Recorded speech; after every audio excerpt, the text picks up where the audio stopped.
In 1785, in the city of Ingolstadt, a manuscript was seized from a courier traveling under a diplomatic seal. The official record states the document was burned within 24 hours, its contents destroyed to prevent the spread of what the Bavarian authorities called dangerous illusions. The Bavarian state archives hold a different inventory, one that lists the codex as surviving, transferred to a private collection in Frankfurt under the supervision of a bloodline whose name appears nowhere in the public catalog. Every historian agrees the document was destroyed. The archival record disagrees. That discrepancy is the first crack. You are now looking at a codex that should not exist. It was written in 1782, commissioned by a council that has never acknowledged its existence in open session. The manuscript describes something no secret society has ever admitted in writing, a system of power transfer that operates through bloodlines, unbroken for over 200 years. If the codex is authentic, the structure it describes is still active. If it is a forgery so precise that it predicted events that would not occur until the 20th century. The library catalog lists it as destroyed. The council's own minutes record its inventory.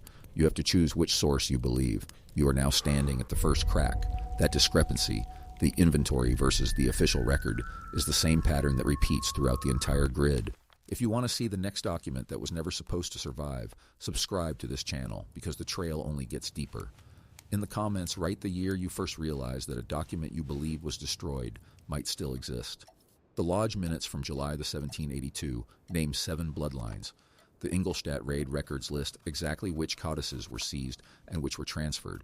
The inventory shows that one codex, this one, was not destroyed but preserved, under the authority of a family whose name appears in genealogical registers from the Frankfurt Parish Archives, uninterrupted from 1785 to 1945. The name is Gronveld. The registers show the same family occupying the same district, holding the same vault access, generation after generation, through war and revolution and occupation. The council's own account of the raid mentions the Gronveld name in a footnote that was itself redacted from the public release. The redaction is the second crack. Why would a manuscript that no longer exists require a redaction? Why would the name of a family that supposedly had nothing to do with the document be removed from the official report? The answer is in the codex itself. The manuscript states that the Gronveld family was appointed as guardians of the secret in 1782, charged with ensuring the transfer mechanism remained intact across generations. The family has never publicly acknowledged this role. The genealogical registers show that every male heir of the Gronveld line entered a specific lodge, the same lodge cited in the 1782 minutes, at the age of 21, without exception. If you have ever read a redacted document and wondered what the missing lines contained, you know the shape of the wall they built. The redactions in the Ingolstadt report are not random. They form a pattern that, when reconstructed, reveals the names of 3 additional families, each with a specific role in the transfer system. The manuscript names them as custodians of the vault locations. The vaults themselves are not described in detail, but the codex states they are distributed across Europe, each containing a sealed record of a bloodline's participation in the council's decisions. Now here is the detail the researchers tried to bury. The codex lists the 47th page. You see the ink, faded gilt gold, mixed with iron oxide, that suggests a specific recipe known only to the lodges of the late 18th century. The parchment contains a seal that matches the one used by the council in 1782, verified against a known example in the Austrian National Library. The manuscript does not describe an 18th century secret society. It describes a system still operating, with a structure that includes 3 levels of initiation. The first level receives general instruction. The second level learns the names. The third level learns the locations. The codex states that the third level has never been fully revealed, even to the initiates, because the full grid of vaults and bloodlines is known only to the last guardian. The last guardian is named. The codex gives a date of assumption, 1946, after the war, when the previous guardian died without a male heir. The successor was a woman, an exception to the rule, permitted because the family had no alternative. Her name is recorded as Johanna van Gronveld, born 1921, initiated into the lodge in 1946 under a dispensation that has never been publicly acknowledged. The genealogical registers confirm her birth. The lodge membership rolls from 1946 show a single female admission, with the note dispensation granted. The codex states that she was the first woman to hold the position in the history of the council. It also states that she would be the last because the system was designed to end with her generation. The date given for the system's termination is 2009. The Codex claims that the grid of vaults and bloodlines was completed in that year, and that the countdown to the final activation began at that point. The manuscript does not say what the final activation entails. It says only that the grid is complete. The architectural blueprints from the Austrian Engineering Museum show underground structures built in 1873, matching the Codex's description of vaults with additions dated 2004. The additions correspond to the Groeneveld family seat in Frankfurt, where Johanna von Groeneveld lived until her death in 2008. You are now reading the third layer of the secret. The Codex describes the transfer mechanism in terms that make it sound less like a ritual and more like a legal trust, with specific conditions and triggers that must be met for the transfer to occur. The manuscript was written in a cipher that was not fully deciphered until 2001 by a researcher working for a private library in Vienna. The researcher published his findings in a limited edition journal that was withdrawn from circulation within 3 months. The journal is listed in the catalog of the Austrian National Library as missing. The researcher died in 2003 in a boating accident on Lake Constance in calm weather with no witnesses. If you have ever watched the news and felt the pieces don't add up, you know the frustration of being gaslit by the system. The researcher's death was classified as an accident. The journal was never recovered. The Codex itself remains under lock in Frankfurt in a vault that the public catalog states contains only archival records from the 19th century. The archival staff know the truth, but their silence was sworn. The lodge minutes from July 1782 are still in the Bavarian State Archives. They can be requested. They have never been digitized. The name of the researcher was Klaus Brenner, a linguist specializing in 18th century cipher systems, attached to the private library of the House of Hesse. His personal papers, seized after his death by the Austrian authorities, have never been released. The official report states that his research was incomplete and that the cipher had not been broken. The Codex itself tells a different story. The cipher is described in the manuscript as a simple substitution system based on a key phrase known only to the council. Brenner's published notes in the withdrawn journal contain a table of substitutions that matches the description exactly. The remaining question is why the council would include the decryption method in the same document that contains the secrets it was meant to protect. The answer lies in the structure of the manuscript itself. The Codex is not a single text, but a compilation of 3 separate documents bound together in a single volume. The first document is the cipher key, written in plain German with no attempt at concealment. The second document contains the names of the bloodlines, the vault locations, and the transfer mechanism, all written in the cipher. The third document is a commentary, written in the same cipher but in a different hand, dated 1812, 30 years after the original composition. The commentary updates the information. It notes that 1 bloodline was removed from the grid, that 2 vaults were relocated, and that the system was expanded to include a council of 7 families instead of the original 5. You are now looking at that expansion as it is described in the Codex. The original 5 bloodlines named in the 1782 minutes were Groeneveld, Von Thurn, de la Gardie, de Bourbon, and Wittelsbach. The 2 additional families added by the 1812 commentary are named as Montmorency and Radziwill. The genealogical registers for each of these families show a pattern that is consistent with the Codex's claim. Every heir entered a specific lodge at the age of 21, without exception, from the earliest available records until the early 20th century. The Montmorency line shows a break in 1940 when the heir died in combat and no successor was recorded. The Codex commentary predicts this break, stating that the Montmorency vault would be sealed and its contents transferred to the Groeneveld family seat. You have now seen the expansion. The original 5 bloodlines and the 2 added later, the break in the Montmorency line, the transfer to the Groeneveld seat. This is the moment where the viewer becomes an investigator. If you want to belong to the network of people who actually request the files and cross-reference the public records, subscribe, because the community is what keeps the vaults from staying sealed. In the comments, name one of the 7 bloodlines that you suspect still has an active member in a position of power today. The Groeneveld Vault in Frankfurt was expanded in 1951, according to building permits filed with the city archives. The permits are public record. They describe the addition as a reinforced subterranean storage chamber, climate-controlled, with a steel door that required 2 keys to open. The permit lists the owner as a holding company whose registration documents have been sealed since 1952. The holding company's address is the same as the Groeneveld family residence. The building permits are signed by a city architect, whose name also appears in the lodge membership rolls from the same period. The chain of evidence is not a theory. It is a trail of paper that anyone with access to the public archives can follow. If you have ever tried to verify a claim about a secret society and found nothing but dead ends and missing documents, you understand the significance of the public records that still exist. The Ingolstadt raid records are not classified. They are held in the Bavarian State Archives under the shelf mark cited in the Council's own footnotes. The genealogical registers for the Groeneveld family are in the Frankfurt Parish Archives, available to any researcher who requests them. The building permits for the Vault Edition are in the City Archives of Frankfurt. The lodge minutes from 1782 are in the same city, in the same building, in a folder that has never been restricted. The secrecy is not a matter of concealment. It is a matter of nobody asking for the documents. The Codex itself is the only document that is difficult to access. The manuscript is held in a private vault, not a public archive. The Groeneveld family has never admitted its existence. The Council has never acknowledged its contents. The only person who claimed to have seen it after its transfer to Frankfurt was the researcher Klaus Brenner, who is no longer alive to confirm what he found. The published notes from the withdrawn journal are the only public testimony to the Codex's existence. The journal is listed as missing. The notes survive only in photocopies distributed to a small number of scholars, each of whom signed a non-disclosure agreement. Now here is the detail that compresses the history into a single event. The Codex names the location of the vault that contains the sealed records of the Montmorency bloodline.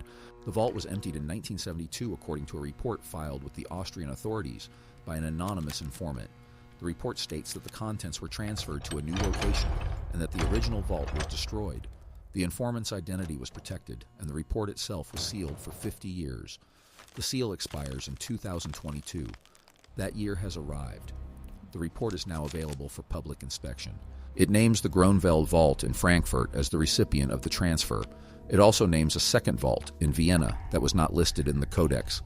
The Vienna vault is the anomaly. The Codex describes only 3 vaults, one in Ingolstadt, one in Frankfurt, and one in the city of Salzburg. The Salzburg vault was relocated to Vienna in 1812, according to the commentary. The new Vienna vault is not mentioned in the original text.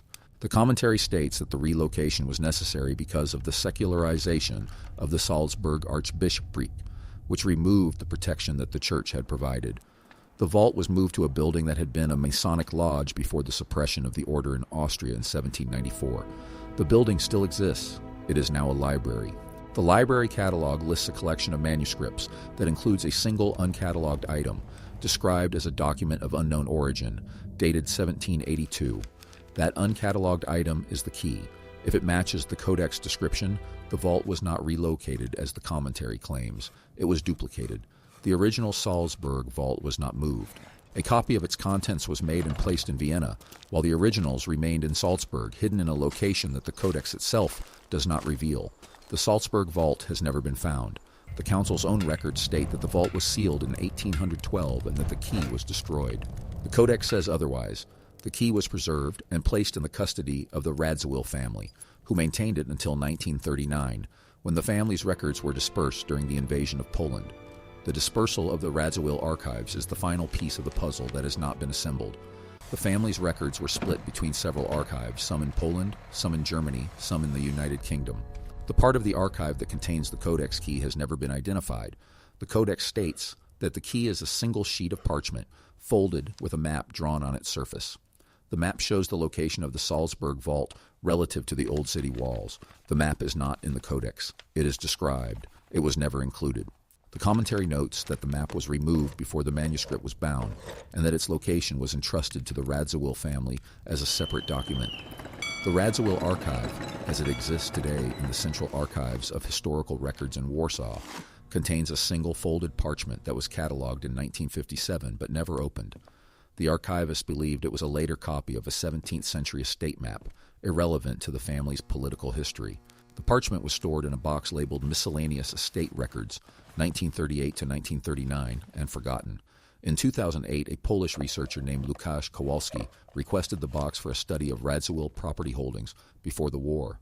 He opened the folded parchment and found, instead of an estate map, a diagram of a vault system drawn in the same hand as the 1812 commentary. The diagram shows 3 vaults, not 4, positioned around the old city of Salzburg, with a single notation in the margin, Die untere Kammer, the lower chamber.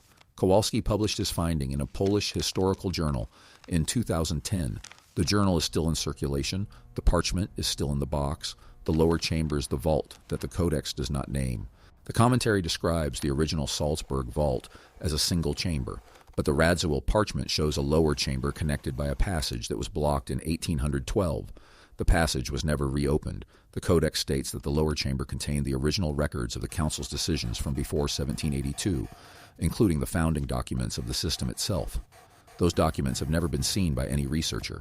The parchment indicates that the passage was sealed with a stone that bore the seal of the Wittelsbach family, the royal house that acted as protectors of the Council in its early years. The seal has been attested in other contexts, but never in connection with a vault. You are now reading the reconstruction of a historical event that has no surviving eyewitnesses. The lower chamber was sealed in the presence of a single Wittelsbach representative, whose name is recorded in the family archives as Joseph Clemens, an uncle of the elector. Joseph Clemens was a bishop in the Archdiocese of Salzburg, and his personal papers include a diary entry dated September 1812, describing a visit to a site near the city walls. The entry is brief, but it mentions a stone door and the use of a specific mortar that included egg white, a technique used in medieval construction but rare in the 19th century. The diary is held in the Bavarian Main State Archives in Munich. The entry has been published in a scholarly edition. The connection between the diary and the Radziwill parchment has not been publicly noted. That unpublished connection, the diary entry and the parchment, is the kind of thread that vanishes if no one pulls it. The window to verify it is still open, but not forever. If you want to be the one who follows the next link before it disappears, subscribe to this channel because we are going to show you exactly which shelf marks to request. In the comments, write the location where you would start digging: Vienna, Frankfurt, Salzburg, or Warsaw. If you have ever traced a historical footnote to a physical location and found that the building no longer exists, you know the frustration of a trail that ends at a modern parking lot. The site of the lower chamber, as indicated on the Radziwill parchment, corresponds to a plot of land that was redeveloped in 1973. The building that stood there was demolished, and a commercial structure was erected on the foundations. The foundations were excavated before demolition, and the archaeological report notes the presence of a subterranean chamber that had been filled with rubble. The report is on file with the Salzburg City Planning Office. The chamber was described as having a stone floor that bore a pattern of concentric circles, similar to the floor of a Masonic lodge. The report does not mention the Wittelsbach seal. The seal was either removed before the demolition or remains buried beneath the commercial building. The pattern of concentric circles is the final visible trace of the system. The Codex describes the floor of the vault as a diagram of the Council's hierarchy, with each circle representing a level of initiation. The center of the pattern, according to the manuscript, contains the point from which all decisions flow, represented by a small hole in the stone that was filled with gold leaf. The archaeological report does not mention gold leaf. It mentions a circular depression in the center of the stone, as if something had been removed. The depression is consistent with the Codex's description of a point that was sealed after the chamber was closed. The seal itself, a plug of lead and gold, approximately the size of a thumb, was never recovered.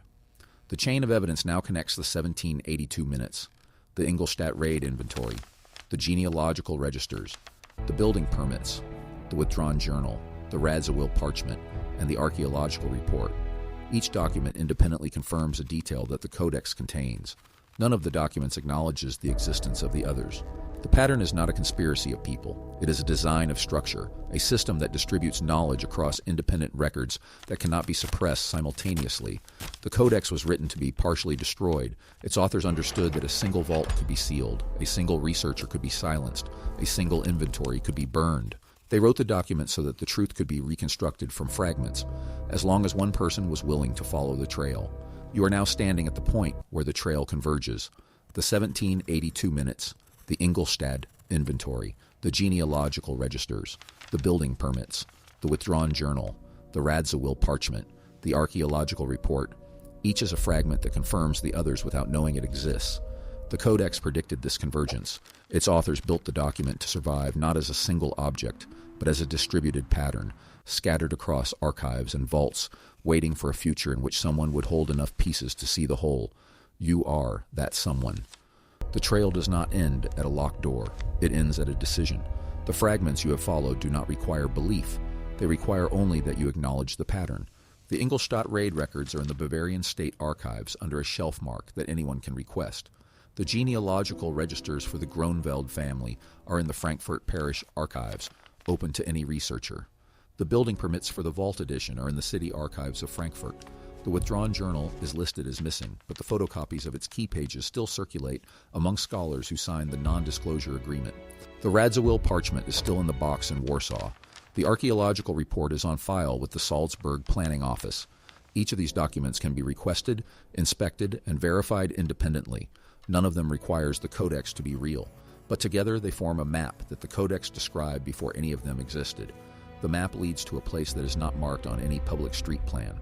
The lower chamber under Salzburg was filled with rubble in 1973, but the rubble came from somewhere, and the seal that was removed, the plug of lead and gold, was never added to any archaeological inventory. The Wittelsbach diary entry describes the sealing of a stone door. The Radziwiłł parchment shows the passage to the lower chamber. The archaeological report confirms a subterranean chamber with a circular depression in the center of the stone floor. The depression is sized to a plug that was never recovered. The plug was either taken by the demolition crew or removed before the demolition began. If it was taken by the crew, it was likely sold to a metal dealer who melted it for scrap. If it was removed before demolition, it was taken by someone who knew what it was, someone who was following the same trail you have just followed. The question you must answer now is whether you will continue. The trail does not vanish. It waits in the archives, in the boxes, in the journals that have never been digitized, in the reports that have never been cross-referenced. The Codex wrote the instructions for its own reconstruction. The fragments are still there. The only thing missing is the person willing to request the records, open the boxes, and read the documents that have been waiting since 1782 for someone to see the pattern they form together.